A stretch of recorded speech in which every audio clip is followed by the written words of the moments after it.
शाम के 4 बज चुके हैं। वक्त है देवभूमि के दंगल का। मैं हूं आपके साथ सूरी चौहान और आज जिक्र दंगल में बाहरी और भीतरी का सवाल, उपचुनाव पर बवाल।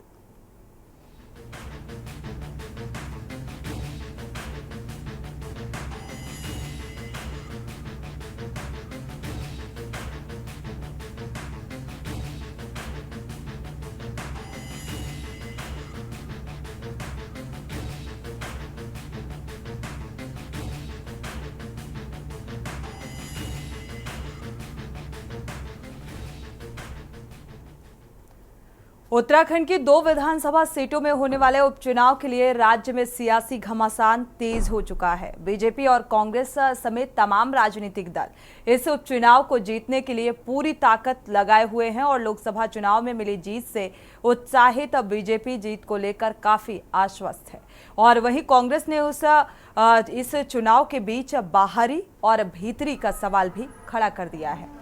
कांग्रेस का कहना है कि बीजेपी के पास इन दोनों सीटों पर चुनाव लड़ाने के लिए अपना कोई प्रत्याशी नहीं है। मंगलौर सीट पर बीजेपी ने ऐसे प्रत्याशी को उतारा है जो पहले कांग्रेस और बसपा के टिकट पर पंजाब और उत्तर प्रदेश के चुनाव लड़ चुका है, जबकि बद्रीनाथ सीट पर भी कांग्रेस ने विधायक रहे जो कांग्रेस के राजेंद्र भंडारी को चुनावी मैदान में उतारा गया है और इससे साफ है कि बीजेपी के पास अपना कोई भी जिताऊ कैंडिडेट नहीं है, जिसको लेकर भारतीय जनता पार्टी मंथन भी कर रही थी। आपको बता दें कि मंगलौर और बद्रीनाथ सीट पर प्रत्याशियों ने नामांकन कराना भी शुरू कर दिया है। अब एक और जहां कांग्रेस प्रत्याशी काजी निजामुद्दीन ने नामांकन दाखिल किया, तो वहीं कांग्रेस प्रत्याशी लखपत बुटौला 21 जून को नामांकन दाखिल करेंगे, जबकि बीजेपी प्रत्याशी राजेंद्र सिंह भंडारी और करतार सिंह भड़ाना 20 जून को अपना नामांकन पत्र दाखिल करेंगे। बीजेपी ने उपचुनाव के इस दंगल को जीतने के लिए 40 स्टार प्रचारकों की भी लिस्ट जारी की है। इसके तहत मुख्यमंत्री पुष्कर सिंह धामी का नाम सबसे पहले रखा गया है और इसके अलावा पार्टी के प्रदेश अध्यक्ष प्रभारी समेत तमाम वरिष्ठ नेता भी स्टार प्रचारक के लिस्ट में शुमार हैं। सवाल ये है कि क्या बाहरी और भीतरी का सवाल उठाने से क्या कांग्रेस जीत जाएगी? क्या लोकसभा चुनाव में मिली हार के बाद कांग्रेस उपचुनाव में कमाल दिखा पाएगी? आज इसी मुद्दे को लेकर विस्तार से चर्चा को आगे बढ़ाएंगे। पहले आपको रिपोर्ट दिखाते हैं।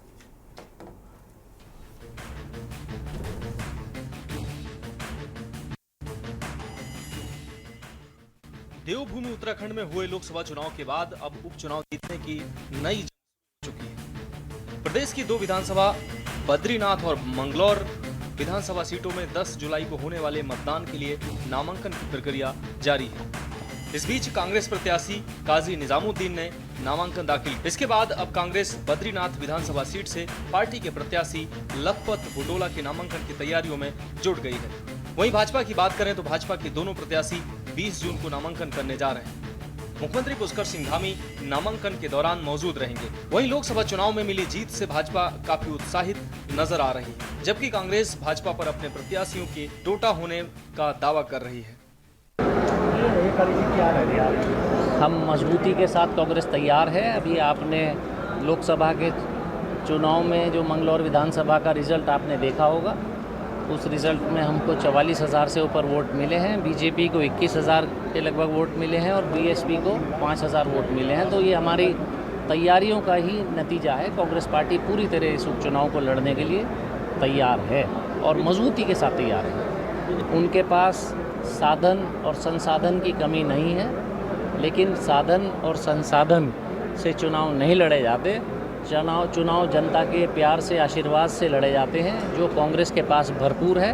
और हम उम्मीद करते हैं हम सब लोग एक मजबूती के साथ हम कांग्रेस चुनाव लड़ेगी और वो चुनाव में हम लोग भारतीय जनता पार्टी आसपास भी दिखाई नहीं देगी। इस चुनाव में जैसा लोकसभा में फ़र्क था वही फ़र्क रहेगा। मैनिफेस्टो वो मेरा मैनिफेस्टो। भड़ाना जी कह रहे हैं 2006 में जीत दर्ज होगी चुनाव में और कांग्रेस से जो भाजपा में आए हैं वो अपने भी हो। जी बिल्कुल। देखिए, बद्रीनाथ और मंगलौर दोनों ही विधानसभा में भारतीय जनता पार्टी प्रचंड बहुमत से जीतेगी, बहुत बड़े अंतर से जीतने वाली है। और कांग्रेस जिस प्रकार से आपने देखा होगा कि लोकसभा चुनाव में जिस प्रकार से कांग्रेस केवल डींगे हाँक रही थी, उनकी डींगे जनता ने दिखा दी हैं कि केवल कांग्रेस के नेता और प्रवक्ता बातूनी है, धरातल में उनका कुछ है नहीं। और भारतीय जनता पार्टी दोनों ही विधानसभाओं में इतिहास रचने वाली है। जिस प्रकार से उत्तराखंड के अंदर भाजपा ने इतिहास रचा और हमेशा भारतीय जनता पार्टी ने उत्तराखंड के विकास में हो या उत्तराखंड के को नई पहचान दिलाने के लिए हो, हमेशा ऐतिहासिक काम किए। ऐसे ही भारतीय जनता पार्टी दोनों ही सीटों में ऐतिहासिक जीत दर्ज करने वाली। एक तरफ मंगलौर में उन्होंने एक ऐसे व्यक्ति को टिकट दिया है जो कांग्रेस के टिकट पर हरियाणा से लड़ा हुआ है, जो आरएलडी के टिकट पर उत्तर प्रदेश से लड़ा हुआ है, जो बसपा के टिकट पर चुनाव लड़ा हुआ है और अब भारतीय जनता पार्टी की गोद में आकर बैठ गया है। यानी कि पूरी तरह से बाहरी व्यक्ति है, पैराशूट कैंडिडेट है और आयातित व्यक्ति है। वहीं आप बद्रीनाथ विधानसभा में देखिए कि 2 महीने जिस व्यक्ति को कांग्रेस छोड़कर भाजपा में गए हुए हैं, उस पर इतना विश्वास। जिस व्यक्ति ने बद्रीनाथ विधानसभा के जनता की पीठ पे छुरा भोंका, अपनी मां समान कांग्रेस पार्टी के सीने में खंजर भोंका और अभी लोकसभा चुनाव में जिसने कमल के फूल का दामन थामा, उस पर आपको ज्यादा भरोसा है अपने उन कार्यकर्ताओं से जो लगातार आपके लिए दरी बिछाने का काम कर रहे हैं, लगातार पार्टी को मजबूती प्रदान करने का काम कर रहे हैं। कहीं ना कहीं आपने अपमान किया है अपने कार्यकर्ताओं का, जिसका खामियाजा आपको दोनों विधानसभा सीटों पर देखने को मिलेगा। आपको बता दें कि उत्तराखंड की 2 विधानसभा सीटों पर उपचुनाव की वजह यह है कि मंगलौर विधानसभा सीट से बसपा विधायक सरवत करीम अंसारी का निधन हो गया था, जबकि बद्रीनाथ विधानसभा सीट से कांग्रेस विधायक रहे राजेंद्र भंडारी ने कांग्रेस छोड़ भाजपा में जाने के बाद इस सीट से रिजाइन कर दिया था, जिसके बाद अब दोनों सीटों पर उपचुनाव होना है। भाजपा ने इन दोनों सीटों पर हाल ही में भाजपा में शामिल हुए राजेंद्र भंडारी और करताज सिंह भड़ाना को प्रत्याशी बनाया, जिसके बाद कांग्रेस ने भाजपा पर बाहरी प्रत्याशियों को चुनाव लड़ाने का मुद्दा बनाया है। चुका भाई और लोकदल से आया है। बीजेपी के पास दोनों विधानसभाओं में अपना प्रत्याशी नहीं था चुनाव लड़ाने के लिए। जिन्होंने 50 साल से दरियां बिछाई, बीजेपी, आरएसएस और जनसंघ के लिए जिनने काम किया, वो तो कहीं है ही नहीं। बड़ाना को लेके आ गए, हरियाणा में विधायक थे लोकदल से, और एक को लड़ा रहे कांग्रेस के भगौड़े को बद्रीनाथ से। तो बीजेपी का कैडर में नाराजी है। सब जानते हैं कि क्या हो रहा है। बाहर से लाके आयातित आदमी को चुनाव लड़े। संघ के प्रमुख ने भी कहा कि जो बाहर से आए हैं उनमें चुनाव नहीं लड़ाया जाना चाहिए एकदम से, या फिर उनकी सीमा तय होनी चाहिए। उसके बाद भी यहाँ के अध्यक्ष ने, बीजेपी के और गौतम ने, दोनों प्रत्याशी जो हैं बाहर से लाए हुए उनको चुनाव लड़ाया है। इसीलिए बीजेपी के स्टार प्रचारकों में भी चर्चा है कि यार जो कल तक बीजेपी को और आरएसएस को गाली दे रहा था, उसके लिए हम वोट कैसे मांगे।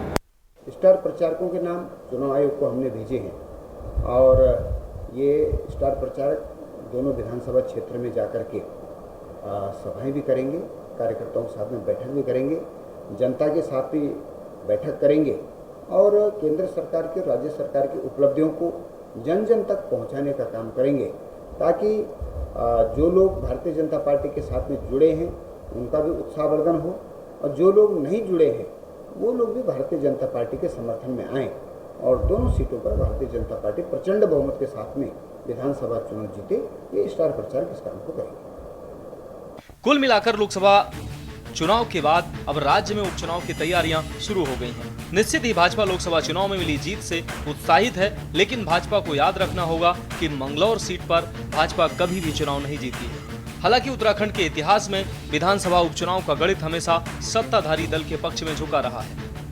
अब तक हुए 15 में से 14 उपचुनाव में सत्ता पक्ष को ही जीत मिली। ऐसे में उपचुनाव के नतीजे देखना काफी दिलचस्प होता जा रहा है। Uttarakhand desk report.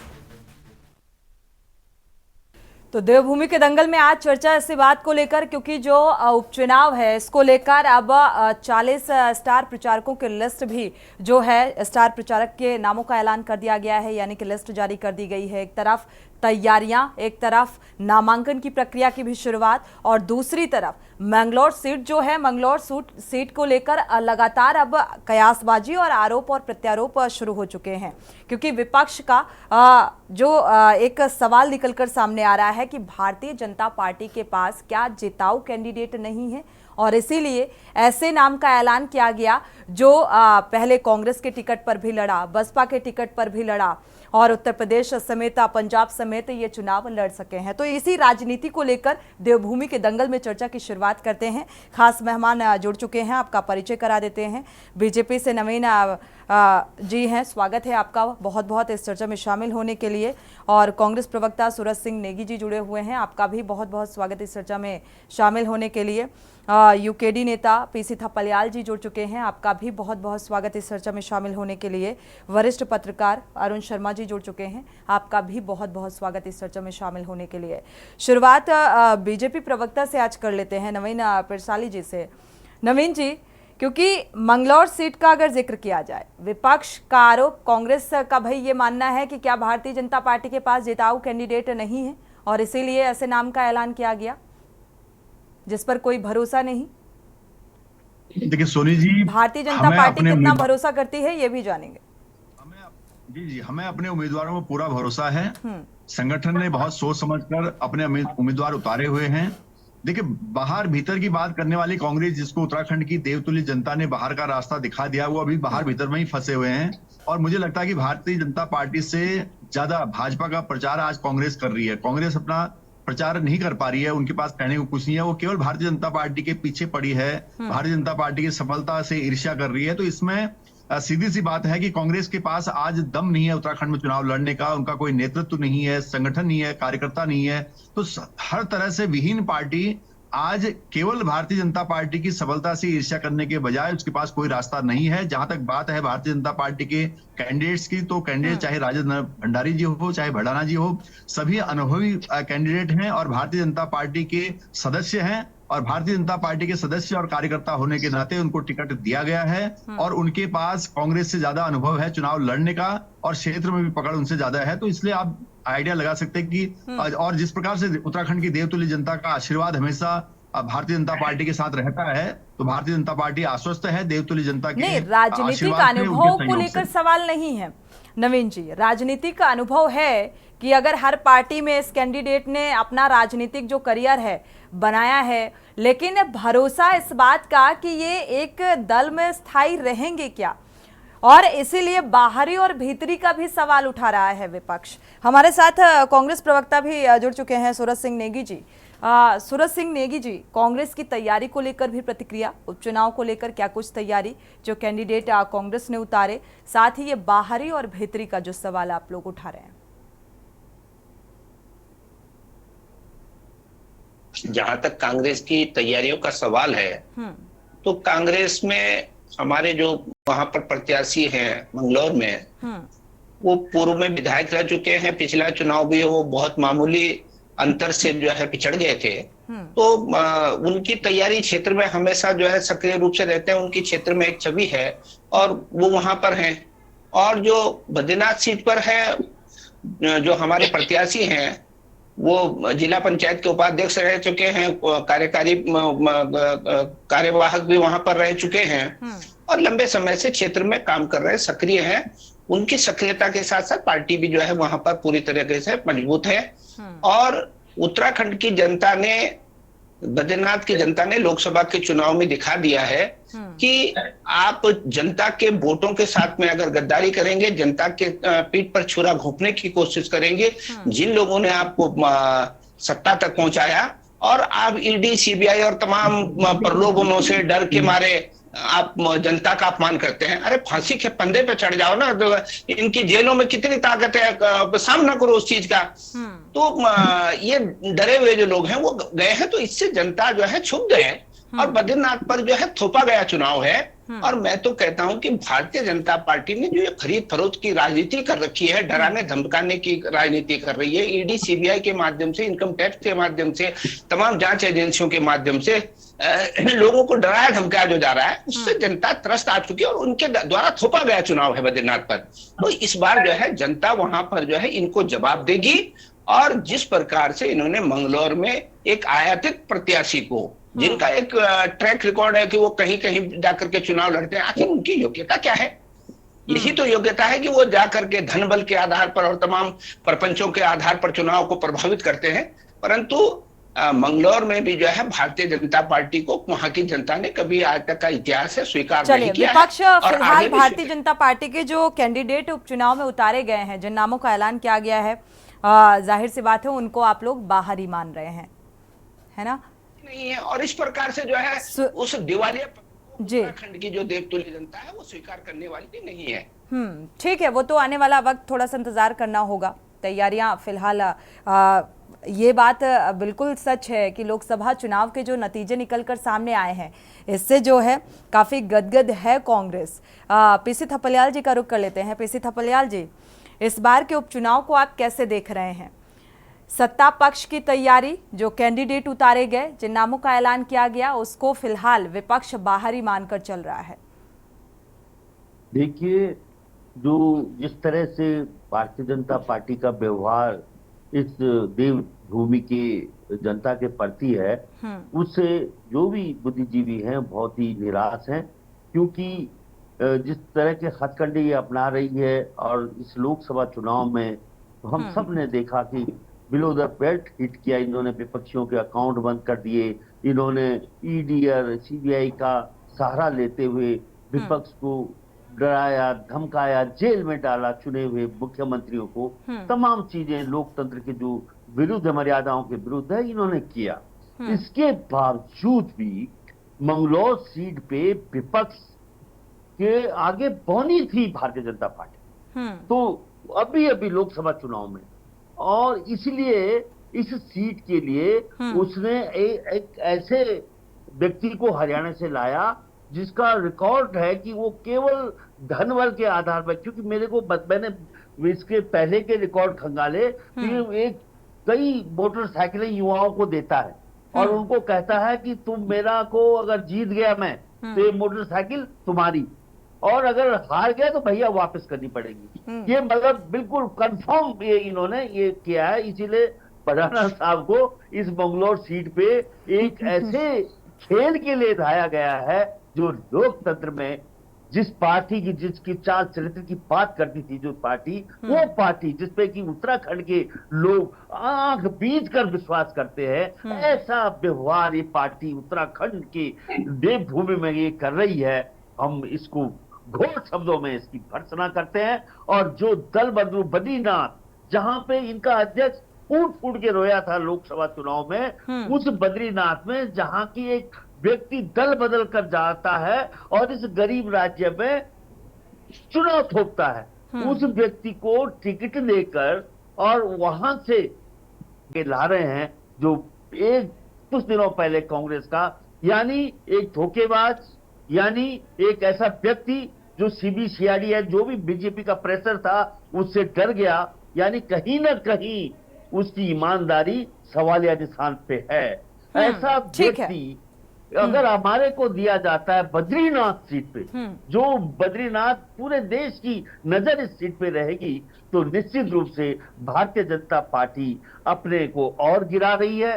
और कहां तक गिरेगी भारतीय जनता पार्टी इस सत्ता की भूख के लिए हमें नहीं मालूम, लेकिन जिस तरह से उत्तराखंड में माफिया परस्त राजनीति को भारतीय जनता पार्टी बढ़ावा दे रही है, वर्तमान सरकार बढ़ावा दे रही है, इनके खुद सांसद, चुने हुए सांसद हरिद्वार से इनको उंगली कर रहे हैं कि भाई तो इसमें यहाँ अवैध खनन हो रहा है, तो देखिए आप, इनका चुना हुआ सांसद दिल्ली जा रहा है नीति आयोग के आगे कि साहब हमारी आग को बुझा दो।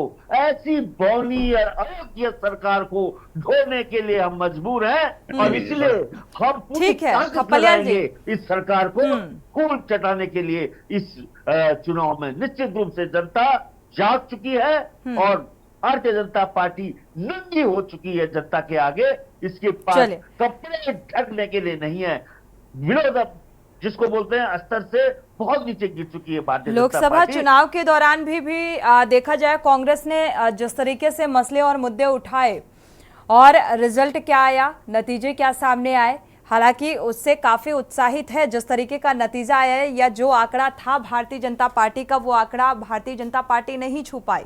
तो ये इसको भी ध्यान में रखना चाहिए क्योंकि उत्तराखंड की 5 लोकसभा सीटें जो है भारतीय जनता पार्टी के खाते में है। इस जनता से कोई भी मुद्दे अपने दिल्ली के मठाधीशों के पीछे, और उन दिल्ली के मठाधीशों ने ये भोली भाली जनता को बोला तुम सांसद नहीं चुन रहे हो, तुम मंत्री चुन रहे हो, और वो उन्होंने विश्वास कर दिया इस पे और मारी लात और दूसरा मंत्री बना दिया। तो ये जो धोखा, ये जनता के आगे ताजा ताजा धोखा जिसको बोलते हैं, तो वो धोखा को कैसे जनता भूलेगी। हम याद दिलाएंगे जनता को। अरुण शर्मा जी से जान लेते हैं थोड़ा ताजा ताजा जो धोखा है आम जनता के साथ भारतीय जनता पार्टी करती हुई नजर आ रही है। जो कैंडिडेट भारतीय जनता पार्टी ने उतारे हैं, इसको लेकर विपक्ष का भाई ये मानना है कि ये विश्वसनीय कैंडिडेट नहीं है, यानी कि ये बाहरी है। फिलहाल आप क्या देख पा रहे हैं, इस बार का जो उपचुनाव होगा वो कैसा होगा? सोनी जी, जैसे आप अपनी रिपोर्ट में पहले बता चुके हैं कि जो बाई इलेक्शन होता है, उपचुनाव होता है, ये कहीं ना कहीं सत्ताधारी दल को लाभ इसका मिलता है। बिल्कुल, एक बात तो ये है, ये एक तथ्य है और उस रिकॉर्ड से कोई झुठला भी नहीं सकता जिसमें लोग बैठे हैं। दूसरी चीज देखिए, चुनाव में जीत और हार का जो फैसला होता है ये जनता के मत पे निर्भर होता है। अब अगर हम जो जीत गए, हम उस पूरी जनता को बेवकूफ साबित कर रहे हैं इस डिबेट में कि वो पूरी की पूरी उत्तराखंड की जनता बेवकूफ है जिसने गलत मतदान किया, तो मेरे ख्याल से ये भी न्यायोचित नहीं होगा। बिल्कुल, जनता सर्वोपरि है और जनता का जो भी निर्णय है वो किसी के लिए भी हो, वो उसे स्वीकार करना चाहिए और गरिमामय तरीके से स्वीकार करना चाहिए। अब देखिए, चुनाव में के दौरान हमने कई डिबेट्स करी और उस टाइम भी मैंने यही बोला था कि जैसे महंगाई है, बेरोजगारी है, सड़क है, पानी है, बिजली है, स्वास्थ्य है, शिक्षा है, ये तमाम मुद्दे चुनाव में उठते हैं, लेकिन उन मुद्दों पे निर्णय जनता करती है कि जनता ने उन मुद्दों को किस तरीके से लिया। माफी चाहूंगा। और विपक्ष ने पूरी शिद्दत से ये मुद्दे उठाए थे लोकसभा चुनाव में, या उससे पहले हम कहें विधानसभा चुनाव में, या उससे पहले के लोकसभा चुनाव में। देखिए, कांग्रेस इस प्रदेश में 5 चुनाव लगातार हार चुकी, जिसमें से 3 लोकसभा के हैं और 2 विधानसभा के हैं। हम बार बार लोकसभा चुनाव की तो याद करते हैं डिबेट में, हम विधानसभा चुनाव की बात नहीं करते। बिल्कुल बिल्कुल। तो ये भी ध्यान रखना चाहिए कि 5 चुनाव में जनता ने कांग्रेस को बुरी तरह नकारा है।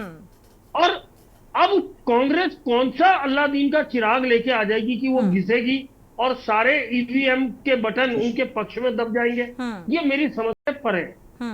दूसरी चीज, अगर अब आप चुनाव की गणित देखें, ये निश्चित तौर पर सही बात है कि राजेंद्र भंडारी भाजपा में कांग्रेस से गए और किन परिस्थितियों में गए कि वो शाम तक गणेश गोदियाल की जिस मीटिंग में जिन कपड़ों में भाषण दे रहे थे, अगले दिन सुबह उन्हीं कपड़ों में उन्होंने भाजपा में ज्वाइन की। उनको कपड़े बदलने तक का मौका नहीं दिया गया या नहीं मिला, जो भी चीजें हैं। तो अब वो चले गए ना, उसके बाद उन्होंने लोकसभा चुनाव में भाजपा के लिए प्रचार किया ना, बिल्कुल दब के किया, और उनकी विधानसभा में भाजपा अप रही ना, डाउन तो नहीं रही। तो हम उन्हें भारी और भीतरी कैसे मानते? अगर वहां की बद्रीनाथ की जनता उनसे बहुत परेशान थी तो उनके खिलाफ वोट देती ना, जिसके पक्ष में वो प्रचार कर रहे थे उनके खिलाफ वोट देती ना। हम मंगलौर की बात जहां तक है हम मानने को तैयार है, क्योंकि वो वोट के जो आंकड़े हैं वो सामने अपनी हकीकत बयां कर रहे हैं। हमें अपनी तरफ से कुछ जोड़ना घटाना नहीं है। वहां कांग्रेस को ज्यादा वोट मिले और वो आंकड़े हैं, उसमें आप भी कुछ हेर फेर नहीं कर सकते और हम भी नहीं कर सकते, और जितने पैनल में बैठेंगे लोग भी नहीं कर सकते। जो 44,000 वोट कांग्रेस को पड़े वो एक आंकड़ा है, वो रिजल्ट है, और जो 21,000 वोट भाजपा को पड़े वो भी एक आंकड़ा है।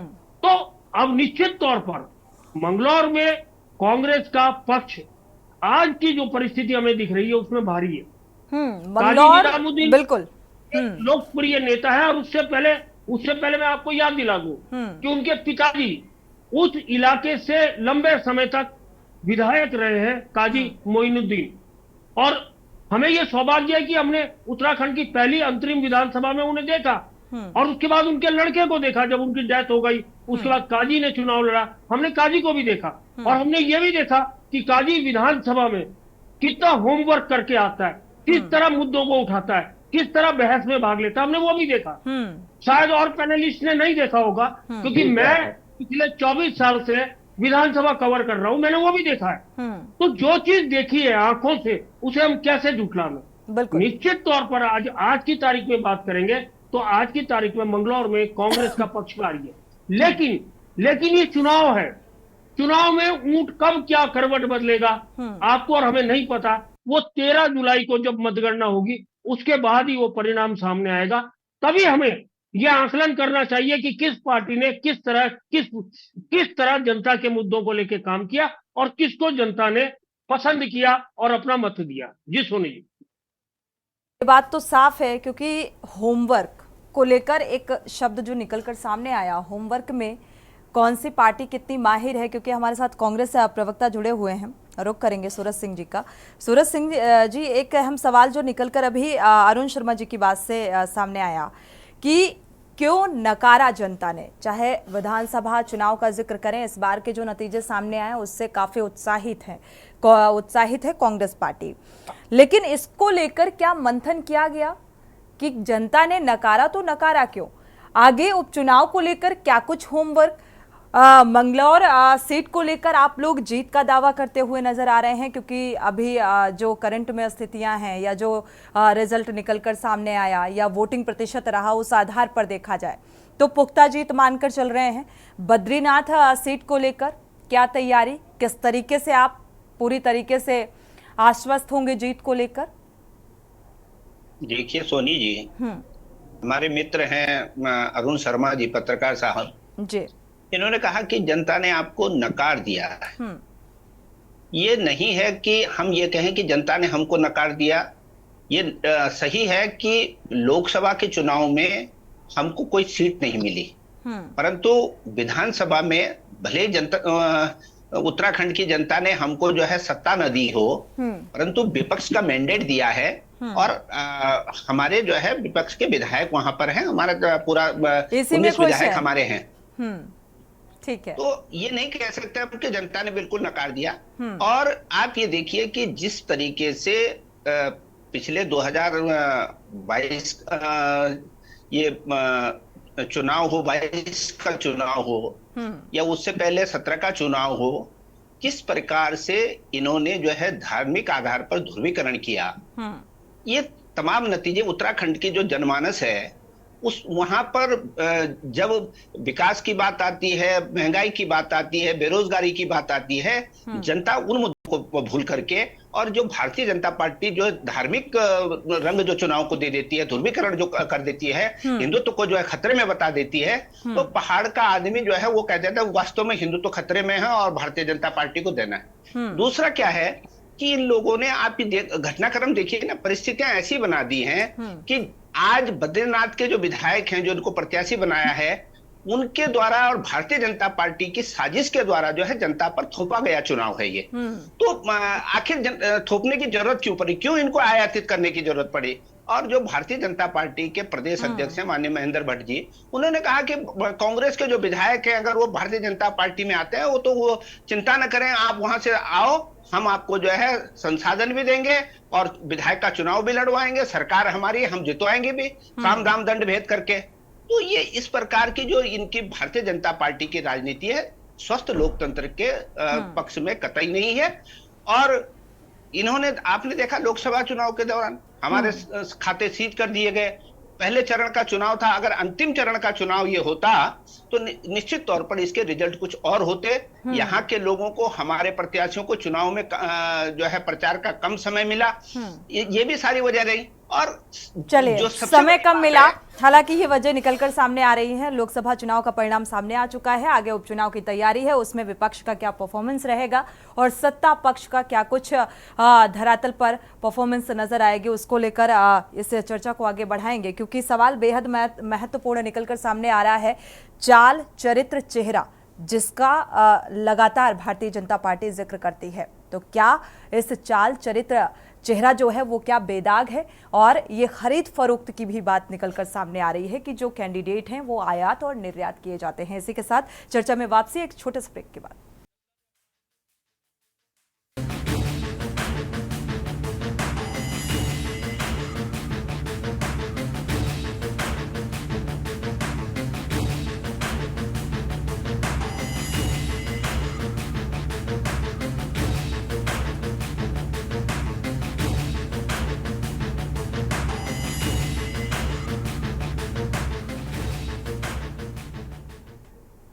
ब्रेक से वापस आ रहे हैं। देवभूमि के दंगल में चर्चा इस बात को लेकर, उपचुनाव को लेकर घमासान मचा हुआ है और लगातार चाहे कांग्रेस हो, भारतीय जनता पार्टी हो, अपने अपने कैंडिडेट का ऐलान कर चुकी है। नामांकन की प्रक्रिया की शुरुआत होने जा रही है और ऐसे में जीत हार को लेकर अब मंथन शुरू हो चुका है। अपना अपना दमखम दिखाते हुए नजर आ रहे हैं और क्या कुछ मैनिफेस्टो रहेगा, किन मुद्दों के आधार पर ये जनता के बीच में जाएंगे, क्योंकि ये क्षेत्रीय मुद्दों के आधार पर ये चुनाव बेहद महत्वपूर्ण होता है। हमारे साथ खास मेहमान जुड़े हुए हैं, भारतीय जनता पार्टी के प्रवक्ता जुड़े हुए हैं। नवीन प्रशाली जी का रुख करेंगे। नवीन प्रशाली जी, कांग्रेस प्रवक्ता जो कह रहे थे, साथ ही एक बात बार बार निकलकर सामने आती है, लोकसभा चुनाव के दौरान भी जो डिबेट्स हुई उसमें भी यही बात निकलकर सामने आई कि जो प्रत्याशी हैं उनका आयात और निर्यात क्यों, और आखिर चाल चरित्र चेहरा जो एकदम साफ सुथरी छवि है वो भारतीय जनता पार्टी इस बात का जिक्र करती है। तो क्या ये माना जाए? फिर विपक्ष बार बार ये क्यों कहता है कि दागदार है? भाई, कथनी और करनी में अंतर है। जी, मैं सोनी जी आपको ये कहना चाहता हूं कि भारतीय जनता पार्टी की कथनी और करनी में कोई अंतर नहीं है, इसलिए भारतीय जनता पार्टी विश्व की सबसे बड़ी पार्टी है। मैं अगर बात करूं कि वैसे तो राजनीतिक क्षेत्र में असीमित संभावनाएं होती हैं और जो पार्टी का अच्छा चल रहा होता है, जो पार्टी की रीति नीति और नेतृत्व अच्छा होता है, तो हर कोई व्यक्ति, राजनीतिक व्यक्ति उस पार्टी की तरफ आकर्षित होता है। और आपने देखा हुआ इस लोकसभा चुनाव में भी और दूसरे चुनाव में भी भारतीय जनता पार्टी के नेतृत्व, माननीय मोदी जी का जो नेतृत्व रहा है पिछले 10 सालों में, और भारतीय जनता पार्टी की जो रीति रही है, उससे प्रभावित होकर कांग्रेस और अन्य दलों से लोग लगातार आए हैं। अभी हमारी ये बहस चल रही है और कुछ ही देर में मंगलौर से काफी लोग, पूर्व प्रत्याशी भी कुछ लोग जुड़ सकते हैं भारतीय जनता पार्टी में, ऐसी खबर भी आई है। तो आप देख सकते हैं कि बहुत सारे लोग भारतीय जनता पार्टी में अभी भी जुड़ रहे हैं और उस जुड़ने का जो सिलसिला है वो लगातार चलता रहेगा, क्योंकि आज भारतीय जनता पार्टी राष्ट्र को सबसे पहले रखकर, राष्ट्रीय नीति को सबसे पहले रखकर, विकास को सबसे आगे लेकर चल रही है और उसका नेतृत्व कर रही है। तो दुनिया भी उसका लोहा मान रही है। तो कांग्रेस कोई इसमें बहुत बड़ी चीज नहीं है। लेकिन मैं ये कहना चाहता हूं कि जहां तक कांग्रेस जो बात कह रही है वो केवल कांग्रेस की खींच है कि कांग्रेस आज उत्तराखंड में पिरान कलियर से नीचे खदेड़ दी गई है। कांग्रेस का कोई अस्तित्व उत्तराखंड में रहा नहीं है, कांग्रेस का कोई नेतृत्व उत्तराखंड में नहीं रहा है, कार्यकर्ता छिटक चुके हैं। तो ऐसे में कांग्रेस के लिए चुनाव में खड़े होना ही अपने आप में बात तो कांग्रेस भी कह रही है कि भाई अंदर खाने सब ठीक नहीं चल रहा है बीजेपी में, बीजेपी कैडर में भी नाराजगी है। देखिए, अब इतनी बड़ी अगर ज्योतिष कांग्रेस है तो फिर तो कांग्रेस की बात अलग है। लेकिन मैं कह रहा हूं भारतीय जनता पार्टी अगर विपक्ष को कहती है तो वो भविष्यवाणी नहीं है। तो देख रहा हूं आप, मैं तो जो दिख रहा है वो उसकी बात कर रहा हूं ना। आज आप साफ तौर पर देख सकते हैं, दिव्य दृष्टि से देख रहे हैं। नहीं, दिव्य दृष्टि नहीं, बहुत नेगी जी, बहुत साफ सी बात है। कांग्रेस का दिख रहा है, कांग्रेस का तो स्पष्ट दिख रहा है कि आपसी फुटबॉल है, अंदर घमासान है, कार्यकर्ता नहीं है, नेतृत्व नहीं है। आप खुद ही देख सकते हैं। देखिए, ये कह के आप बच नहीं सकते बहुत देर तक। आप कांग्रेस कर रही है वो सीधे तौर पर कांग्रेस और यूकेडी दोनों ही उत्तराखंड की देवतुल्य जनता के बौद्धिक क्षमता पर आप सवाल उठा रहे हैं सीधे ही। आप हमेशा ये कह रहे हैं कि जी कांग्रेस का था लेकिन हो नहीं पाया, जनता ने पता नहीं किस हिसाब से कर दिया, क्या कर दिया। तो उत्तराखंड की समझदार और बहुत ही बुद्धिमान जनता ने अपना जो जनादेश दिया है वो बहुत ही सोच समझ कर दिया है, क्योंकि उनको पता है इस प्रदेश की सुरक्षा, इस प्रदेश के विकास का अगर सवाल आता है तो उसके लिए सबसे उत्तम पार्टी भारतीय जनता पार्टी है। भारतीय जनता पार्टी का नेतृत्व है, इसीलिए प्रदेश की देवतुल्य जनता ने प्रदेश में इतिहास बदलकर दूसरी बार भारतीय जनता पार्टी को रिपीट करते हुए एक स्थायी सरकार दी और केंद्र में भी लगातार तीसरी बार 5 सांसद भेजकर यह संदेश दिया कि आप किसी भी उसमें देख सकते हैं कि केवल और केवल अगर भरोसा जताया है जनता ने तो भारतीय जनता पार्टी पर जताया है। और आगे भी मुझे उम्मीद है कि इन दोनों ही उपचुनाव में भारतीय जनता पार्टी की प्रचंड बहुमत से जीत होगी और फिर इस देवतुल्य जनता का एक बार आशीर्वाद। चलिए, एक बार फिर से जीत का दावा करती हुई भारतीय जनता पार्टी नजर आ रही है। आगे कांग्रेस की भी स्थिति को लेकर जिक्र करेंगे, चर्चा करेंगे। यूकेडी प्रवक्ता हमारे साथ जुड़े हुए हैं, पीसी थपलियाल जी का रुख कर लेते हैं। पीसी थपलियाल जी, यूकेडी जो पार्टी है वो अपने आप को कैसे देख रही है, किस पोजीशन में देख रही है, क्या तैयारी, और साथ ही कांग्रेस क्या बाहरी और भीतरी का सवाल उठाने से जीत हासिल कर लेगी? भारतीय जनता पार्टी की तैयारी को लेकर क्या कुछ नजर आ रहा है? देखो, हम ये देख रहे हैं कि उत्तराखंड का जनमानस किस तरह से व्यवहार कर रहा है। हमने देखा कि 2019 में जो वोट भारतीय जनता पार्टी ने अपनी चरम सीमा का जो षड्यंत्र जैसे रावणी सेना की तरह लड़ा था, उसमें उनको जो वोट मिली थी, जो विश्वास मिला था, उसमें कितनी टूटन आई। आप ये देखिए, पौड़ी से 1 लाख लोगों ने कांग्रेस विपक्ष की तरफ वोट दिया।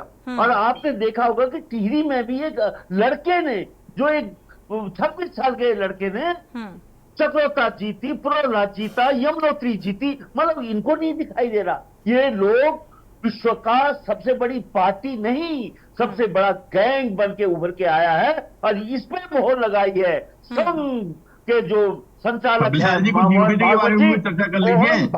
मोहन भागवत जी ने कहा है, खुल के कहा है कि ये अहंकारी जो हो गया है, ये ले डूबा और इसलिए ऐसे कंधों के ऊपर सत्ता करनी पड़ी उस पवित्र गाय को, जिसको उत्तराखंड की देवतुल्य जनता आंख मीच कर बोलती थी कि इसके बराबर कोई भगवान है ही नहीं, धरती का साक्षात भगवान आज किन कंधों पे चढ़ा हुआ है सब देखते हैं। चंद्रबाबू के उन कंधों पे चढ़ा हुआ है जो मुस्लिम समुदाय को वो आरक्षण देने के पक्ष में, जो मुस्लिम समुदाय के जो जितने भी उनके नहीं, आरक्षण तो होना ही नहीं चाहिए। अगर कोई कहे कि आरक्षण, भाई आरक्षण का मुद्दा ये है भी नहीं, और आरक्षण देखा जाए तो असल मायने में होना ही नहीं चाहिए, लेकिन पता नहीं क्यों राजनीतिक दल जो है आरक्षण पर आकर उनकी सुई अटक जाती है। अटल जी की याद आती है कि जो छाती फोड़कर हमारे आगे मालूम नहीं किस मुंह से कह रही है कि हम पे जनता विश्वास करती है। अरे जनता तुम्हारे मुख्यमंत्री को हराती है और तुम फिर जितवाते हो। तुम जितवाते, जनता का जो विश्वास है, ये उस विश्वास को हासिल करने के लिए जो षड्यंत्र जनता के साथ कर रहे हैं, जिस दिन जनता को पता लगेगा उन षड्यंत्रों का, उस दिन इनको नंगा दौड़ाएंगे। क्योंकि हम जानते हैं कि किस तरह से उत्तराखंड की जो प्रबुद्ध जनता थी, इन्होंने किस तरह से उसको बिल्कुल 5 किलो राशन में डिपेंड कर दिया है। आप देखिए कि एक वो जिस बद्रीनाथ का जो जी पुराने तर्क हो गए, कुछ नया सोचिए, नया यूकेडी को क्यों नहीं हुआ उपज मिल रहा आपका? अरे उस उम्मीदवार, उसकी जो उम्मीदवार है, उसकी पत्नी को भ्रष्टाचार के कारण, अब वही बात है, आप कुछ भी कहते जाएंगे तो अधिकृत किया था इस भारतीय जनता कोई फर्क पड़ने वाला नहीं है। दीनमान है, इसका कोई दीनमान नहीं है। और वो बोल रहा है यहाँ पे पक्ष में जो आम आदमी पार्टी में रहकर विपक्ष यहाँ पर केवल खींच निकाल रहा है उनकी भाव भंगिमाओं से। आप देख सकते हैं कि किस प्रकार से इतनी तो अनुमति होनी चाहिए ना नवीन जी, कम से कम बोलने की इजाजत तो विपक्ष को भी है ना। ये तो व्यक्तिगत अधिकार है हर किसी का कि अपनी बात को वो रख सकता है। देखती है तुम्हारी किस प्रकार की भाव भंगिमाओं से आप भारतीय जनता पार्टी के प्रति अपनी ईर्ष्या को प्रदर्शित कर रहे हैं। इस प्रदर्शन को उत्तराखंड की देवतुल्य जनता देखती है, उसको आती है, इसी से रिजल्ट आता है। षड्यंत्रकारी हो और बीच में बोलकर तुम मर्यादाओं का उल्लंघन कर रहे हो। अगर मैं तुम्हारे बीच में बोलूंगा तो तुम्हें ये रामलीला का मंच नहीं है, ये रामलीला का मंच नहीं है, डिबेट हो रही है। आप तथ्यात्मक बातों को रखिए, यहाँ पर भाव भंगिमाओं से नहीं, अपने तथ्यों के आधार पर अपना तर्क रखिए। तर्क आपके पास कुछ नहीं है, तर्क नहीं है थपलियाल जी आपके पास, आप कुतर्क कर रहे हैं बिना तर्क के। थपलियाल जी, नवीन पेशाली जी भी जानना चाहते हैं कि भाई यूकेडी पार्टी की क्या कुछ तैयारी है, बजट है पर्याप्त? वकालत कर रही है आपकी, सूरज सिंह जी बीच में मत बोलिएगा प्लीज। क्या बोले, सवाल किससे पूछी, क्या पूछी वो तो सुन लो जरा। ये बताओ कि आप एक दूसरे की वकालत कर लेना। जगपुरी में 6 करोड़ की शराब किसने पहुंचाई? वकालत कर लेना एक दूसरे के। मुद्दे अनेक हैं। थपलियाल जी चलिए, यूकेडी की क्या कुछ तैयारी? दरअसल इस सवाल का जवाब नहीं मिला, ठीक है। अरुण शर्मा जी का रुख करेंगे, अरुण शर्मा जी का रुख कर लेते हैं। दरअसल जो ये अटलवादी विचारधारा है, इसका जिक्र थपलियाल जी ने बखूबी किया। अरुण शर्मा जी आप सुन पा रहे होंगे थपलियाल जी को। अरुण शर्मा जी आपको आवाज मिल पा रही है? हाँ जी, आप बखूबी सुन पा रहे होंगे। थपलियाल जी वापस रुख करेंगे आपका, एक अरुण शर्मा जी का रुख करते हैं। अरुण शर्मा जी, क्योंकि अटलवादी विचारधारा क्या थी ये शायद आज देश का हर एक व्यक्ति जानता है, यहाँ तक कि जो उस वक्त नहीं रहे होंगे वो आज उनकी लेखनी पढ़ के, कविताएं पढ़ के या वो तमाम कविताएं पढ़कर यह स्पष्ट हो जाता है कि एक अटलवादी विचारधारा क्या थी और क्या भारतीय जनता पार्टी उस अटलवादी विचारधारा में चल रही है। और उपचुनाव को लेकर दरअसल हम चर्चा कर रहे हैं, इतना दूर जाने की भी जरूरत नहीं है। उपचुनाव में जो जनता का विश्वास है उसको अब ये राजनीतिक दल, चाहे हम कांग्रेस का जिक्र करें, कांग्रेस कैसे जगह बनाएगी उस आम जनता के बीच जाके, मैनिफेस्टो क्या कुछ रहेगा, क्या लगता है उत्तराखंड वासियों का दिल जीत पाएगी? देखिए सोनी जी, दो चीजें आपने पूछी है, एक तो उपचुनाव है और एक अटल जी के बारे में। निश्चित तौर पर वो स्वर्णिम युग था जब लोग अपने विपक्ष का भी पूरा सम्मान करते थे। अगर 84 में देखें, जब राजीव गांधी के पास प्रचंड बहुमत था तो भारतीय जनता पार्टी के 2 एमएलए होते, 2 लोकसभा मेंबर होते थे, लेकिन उन्होंने अपने काम से या किसी भी तरह का है, चाहे कोई आंदोलन किया, राम मंदिर आंदोलन किया हो, कन्याकुमारी से कश्मीर आंदोलन किया हो, कुछ भी किया हो, लेकिन वो जनाधार उन्होंने धीरे धीरे बढ़ाया और उसकी परिणति ये थी कि बाद में अटल बिहारी वाजपेयी प्रधानमंत्री बने और पहले प्रधानमंत्री थे गैर कांग्रेसी जो पूरे 5 साल प्रधानमंत्री रहे। और निश्चित तौर पर उसमें उस समय बहस की भी एक मर्यादा होती, बिल्कुल, जो मर्यादा हम इस डिबेट में तार तार होते हुए देख रहे हैं, इस डिबेट में कह रहा हूं मैं, बिल्कुल बिल्कुल, वो मर्यादा राजनीति में भी तार तार हो चुकी है। आज जो वार है बिलो द बेल्ट है, कमर के नीचे वार होता है, बिल्कुल, मुद्दों पे बात नहीं होती, भावनाओं पे बात होती। बहुत सारी चीजें बदल गई है, टेक्नोलॉजी बदल गई। उस टाइम जो बयान थे इतनी तेजी से सर्कुलेट नहीं होते थे, आज सोशल मीडिया का जमाना है, जो अखबार में नहीं छपता वो सोशल मीडिया पूरी दुनिया को दिखा देता है। जो मेन स्ट्रीम मीडिया में नहीं आता वो सब कुछ सोशल मीडिया दिखा देता है। चीजें बदल गई है, टेक्नोलॉजी बदल गई है।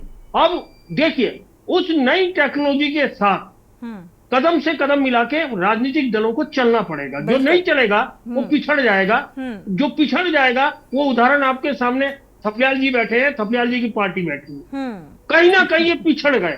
और आज आप लोकसभा चुनाव में जनता को दोष दे रहे हैं कि जनता बेवकूफ बन गई, जनता ने भरमा के भारतीय जनता पार्टी को वोट दे दिया। तो ये भ्रम आपने क्यों नहीं पैदा किया? आप तो उत्तराखंड के जनक पार्टी थे, जिस पार्टी के आंदोलन से ये उत्तराखंड उपजा। हम गवाह हैं उस जमाने के, जब उत्तराखंड, मुझे नहीं पता थपलियाल जी उस टाइम फील्ड में थे कि नहीं थे, मुझे नहीं पता, लेकिन हम थे, हम बडोनी जी के साथ चलते थे। और आज ये थपलियाल जी बताएंगे कि बडोनी जी कौन थे। आज बडोनी जी उस उत्तराखंड के गांधी हैं। हमने उन्हें गांधी की संज्ञा दिया उत्तराखंड के, जिनके नेतृत्व में ये तमाम बड़ा आंदोलन चला। और मेरे ख्याल से आज भी एक राजनीतिक भूल यूकेडी ने की थी, जो राज्य नहीं तो चुनाव नहीं का नारा दिया था और चुनाव बहिष्कार किया था। और उस वजह से अगर उस टाइम चुनाव होते तो निश्चित तौर पर यूकेडी की कई सीटें लोकसभा में होती। लेकिन उस टाइम देखिए, राजनीतिक भूल हर पार्टी से हो सकती है और स्वीकार करना चाहिए कि हमने गलती की थी। आज वो सारी चीजें बदल गई है, लेखनी में भी बदल गई है, भाषण में भी बदल गई है, टेक्नोलॉजी में भी बदल गई है। लेकिन आज जो टेक्नोलॉजी हमारे पास है, हमें चलना तो उसी के हिसाब से चले। बिल्कुल। आपने उपचुनाव की बात करी, उपचुनाव की बात करी, ठीक है। ये देखिए, आप उसे आयातित कहे, निर्यातित कहे, कुछ कहे, वो उस पार्टी का फैसला है। बिल्कुल। भारतीय जनता पार्टी कांग्रेस को समझाने नहीं जा गई थी कि राहुल गांधी को 2 जगह से चुनाव क्यों लड़ाया, किसी ने आपत्ति नहीं की। अब उन्होंने वायनाड से इस्तीफा क्यों दे दिया, किसी ने आपत्ति नहीं की। प्रियंका गांधी को क्यों लड़ा रहे, किसी ने आपत्ति नहीं की। तो भाई आप कौन होते आपत्ति करने वाले कि राजेंद्र भंडारी को पहले वो अपने पाले में लिया है और फिर वो चुनाव लड़ा रहे? भाई वो तय हुआ होगा जिस टाइम राजेंद्र भंडारी का इस्तीफा दिलवाया गया और भारतीय जनता पार्टी में शामिल कराएगा, उस टाइम तय हुआ होगा। ये तो आप भी जानते हैं। 16 की घटना भूल गए क्या, जब हरीश रावत की सरकार पे राष्ट्रपति शासन लगा था? तब भी तो यही हुआ था, 9 विधायक हरीश रावत के खिलाफ चले गए थे। उन्होंने एक गलती करी कि उन्होंने उसी चिट्ठी में साइन कर दी है जिस चिट्ठी में भाजपा के विधायकों ने साइन किए। ये टेक्निकल गलती थी। अगर वो अलग से एक कागज लिख के दे देते तो शायद वो राजनीति में समर्थन से पहले, पाला बदलने से पहले पद निहित हो जाता है, और ये देखा जाए तो निरंतर अभी चलता भी आ रहा है और आगे भी मुझे लगता है राजनीति में चलता रहेगा।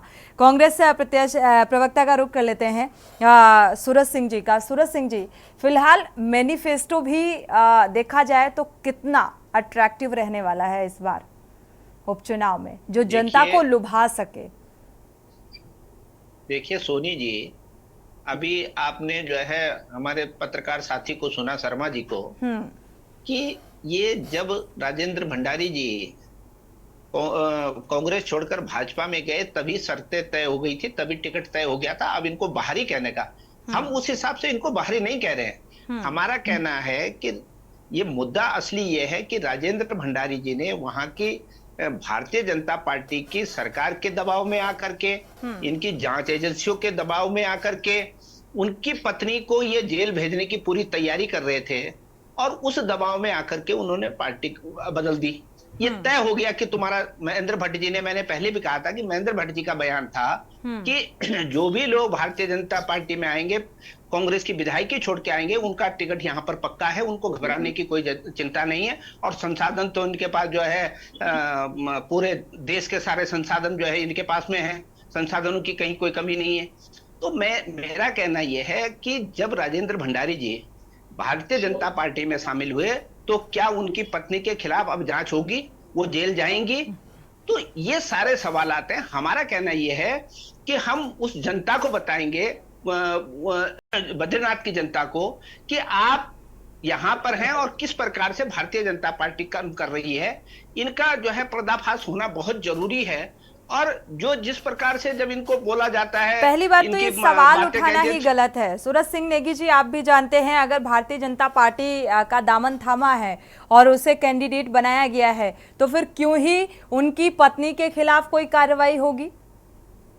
ये तो अंडरस्टूड है। यही तो सवाल है। सुचिता की बात करने वाली और जो है पार्टी संगठन को सर्वोपरि रखने वाली पार्टी व्यक्तिवादी पार्टी कैसे हो गई? और जब एक पार्टी संगठन को सर्वोपरि रखने वाली, पार्टी संगठन की बात करने वाली जब व्यक्तिवादी पार्टी होती है तो 400 पार का नारा जो है फुस हो जाता है। तो हमारा कहना चलिए, तो इस बार उपचुनाव में कांग्रेस का जो लोकसभा चुनाव में जो डिफरेंस देखने को मिला, क्या ऐसी ही स्थितियां रहेंगी या फिर जीत को लेकर कुछ खास रणनीति अपनाएगी कांग्रेस?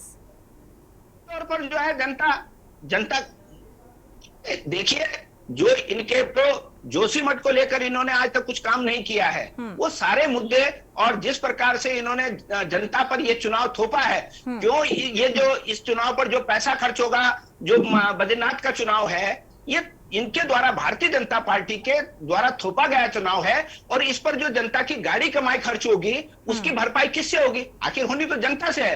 तो ऐसे लोगों को हम अपील करेंगे कि ऐसे लोगों को सबक सिखाने की आवश्यकता है कि यहाँ की, मैं समझता हूँ कि बद्रीनाथ की जो देवतुल्य जनता है वो इनको सबक सिखाने का काम करेगी कि आपकी ऐसी गुंडागर्दी नहीं चलेगी। इस प्रकार से खरीद फरोख्त करके आप जो है सत्ता का दुरुपयोग करके आप जो है इस प्रकार से लोगों पर। चलिए, नवीन प्रशाली जी से इस बात के जवाब लेते हैं, इसके बाद आगे बढ़ते हैं। नवीन प्रशाली जी, आप बखूबी सुन रहे थे सूरज सिंह नेगी जी को। व्यक्तिवादी पार्टी आखिर कब से हो गई भारतीय जनता पार्टी? और साथ ही जो 40 स्टार प्रचारकों की लिस्ट में सबसे पहले सीएम धामी का नाम निकलकर सामने आ रहा है, किस तरीके से जनता के बीच में जाएंगे और जगह बनाएंगे जनता के दिल में?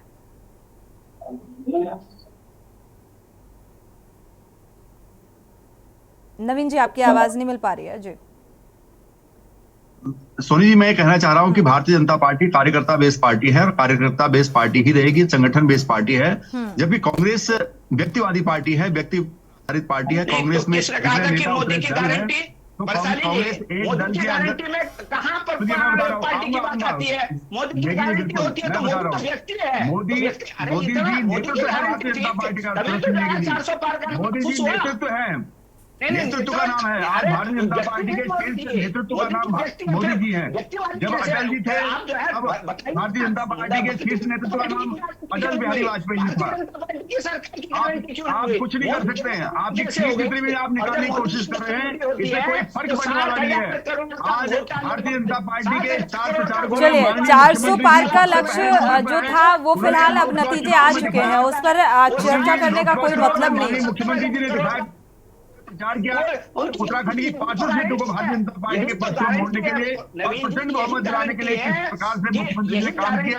और हमारे पास जितने भी संगठन हैं, जितने लोग हैं, सभी भारतीय जनता पार्टी की जीत की कामना के लिए निस्वार्थ भाव से कर रहे हैं। कांग्रेस के अंदर फूट है। सूरज सिंह जी, इस तरीके से कुछ समझ में नहीं आएगा, दर्शकों को भी नहीं और मुझे भी नहीं। ब्लड प्रेशर हाई हो जा रहा है, अपनी तबियत खराब मत कीजिए, तबियत खराब मत कीजिए। भारतीय जनता पार्टी के संगठन के मुकाबले कांग्रेस कहीं नहीं टिकती है। कांग्रेस एक दल के अंदर कई दल है। कांग्रेस कह सकते हैं कि कांग्रेस दल है। चलिए फिलहाल कुछ समझ में नहीं आ रहा है। पीसी थपलियाल जी का रुख कर लेते हैं। पीसी थपलियाल जी, क्या लगता है बीजेपी कैडर में कुछ नाराजगी की बू आ रही है क्या आपको भी? और यूकेडी को लेकर, क्योंकि लगातार यूकेडी से ये सवाल किया जाता है कि भाई आपने बहुत आंदोलन किए, एक अहम भूमिका रही, क्षेत्रीय पार्टी हैं, बखूबी आप सारी स्थितियों को समझते हैं, तो इसको लेकर अब आगे उपचुनाव को लेकर कोई तैयारी है क्या? ये उपचुनाव के लेके हम निरंतर जब भी चुनाव में जाते हैं हम लोगों को मुद्दा बताते हैं, लेकिन जनता को जिस तरह से एक धुएं के अंदर रखकर और कंगना जैसी महिलाओं को जब इस संसद में पहुंचा देते हैं जो कि एयरपोर्ट पे ही जीतने के बाद थप्पड़ खाती है, तो इस पार्टी का क्या रह गया है? अब ये बताइए थपलियाल जी, मैं वही तो बोल रहा हूँ कि रियलिटी थपलियाल जी, मुझे लगता है इस मुद्दे में उस मसले का जिक्र नहीं करना चाहिए। कंगना रनौत को क्यों थप्पड़ पड़ा ये पता है? आपका नजरिया क्या है? चश्मा बदलने की जरूरत है थपलियाल जी। क्या इनका चश्मा अच्छा लगता है? चश्मा बदलने की जरूरत है, चश्मा बदलने की जरूरत है थपलियाल जी। कंगना जैसी महिला को भी आप बताइए, एक महिला जो अपने अभिनय के दम पर बड़े बड़े थपलियाल जी, दरअसल आपकी क्या तैयारी होगी उपचुनाव में, क्या भूमिका रहेगी, ये सवाल था मेरा आपसे। गिरा दिया यही आपकी समझ है, महिला विरोधी है आप। उत्तराखंड में रहकर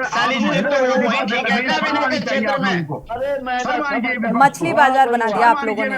अरुण शर्मा जी का फाइनल कमेंट ले लेते हैं। उपचुनाव को लेकर क्या कुछ तस्वीर देखने को मिलेगी, क्योंकि लोकसभा चुनाव में जो डिफरेंस देखने को मिला, क्या लगता है ऐसा ही कुछ नजर आने वाला है? म्यूट कर दीजिए अरुण शर्मा जी से फाइनल कमेंट। मुद्दों की बात करेंगे, तुम्हारे मुद्दे तुमको गिनाएंगे, आप लोग मुद्दों पर बात नहीं करना चाहते हैं, आप लोग मुद्दों पर बात करना ही नहीं चाहते हैं। अरुण शर्मा जी फाइनल कमेंट आपका। महत्वाकांक्षी है, उत्तराखंड की जनता ने रास्ता बता दिया है। कुछ नहीं मिलेगा ये कह के ना, लोगों को डिस्टर्ब करके मुद्दों को भटकाने से भाई कुछ नहीं मिलेगा। पहले आम आदमी पार्टी में इस तरह से भाजपा में महिला विरोधी मानसिकता ठीक नहीं है। चलिए ठीक है, आप सभी मेहमानों का बहुत बहुत शुक्रिया इस चर्चा में शामिल होने के लिए। समय इजाजत नहीं देता कि चर्चा को आगे बढ़ाएं। फिलहाल देवभूमि के दंगल में इतना ही। आगे खबरों के लिए आप देखते रहिए के न्यूज़ इंडिया।